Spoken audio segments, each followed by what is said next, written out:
ประธานแนวร้าวสร้างชาติเมืองและรองประธานองค์การปกครองเมืองเคลื่อนไหวมอบเครื่องช่วยเหลือให้ครอบครัวทุกข์ยากขาดเคินและครอบครัวที่ถูกไฟไหม้เรือนอยู่บ้านป่ากล้วยทงและบ้านผาโค้งเมืองไซบัวทอง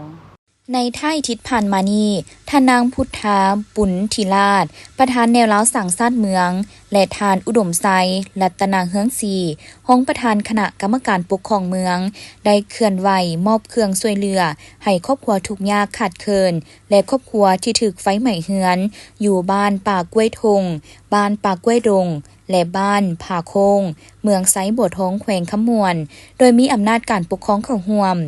เครื่องที่นำมามอบในครั้งนี้ประกอบมีข้าวสารเหนียวจำนวน590กิโลมีไว้ปลากระป๋องและเครื่องนุ่งห่มจำนวนหนึ่งในนั้นมอบให้ครอบครัวที่ถูกไฟไหม้เรือนอยู่บ้านป่ากล้วยทงจำนวน1ครอบครัวประกอบมีข้าวสารเหนียว50กิโลมีไว้ปลากระป๋องและเครื่องนุ่งห่มจำนวน2เป่ามอบให้ครอบครัวทุกข์ยากขาดเคินบ้านป่ากล้วยดงจำนวน8ครอบครัวประกอบมีข้าวสารเหนียว240กิโลมีไว้ปลากระป๋องมอบให้ครอบครัวทุกข์ยากขาดเคินบ้านผาโค้งจำนวน10ครอบครัวประกอบมี